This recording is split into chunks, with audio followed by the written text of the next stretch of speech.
चलो। अरे तो दिखा दे एक बार। चलो तीसरी बार इस नूबड़ी टीम को हरा चुके हम। चलिए कोई अच्छी सी बंदूक में जब फिर दिखाएं नूबड़ों को कि प्रोग्रेस की होती है। और यार कोई ये वैसे ये ग्रीन वाले बहुत टाइम लगाते हैं ये बैरिकेड खोलने में। जितना वक्त हम यहाँ खड़े हैं ना तब तक हम 3 हेडशॉट मार भी देते हैं। पर क्या करें ये ग्रीन वाले में समझ में नहीं आता।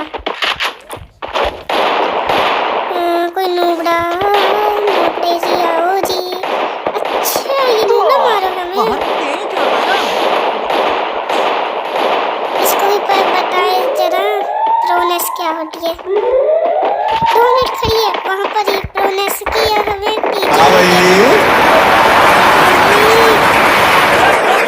बस बस भाग जाओ। कैसी लगी? अरे यार हमने क्यों मारा। थैंक्स वीडियो देखने के लिए बाय। खत्म। Bye bye tata goodbye गया।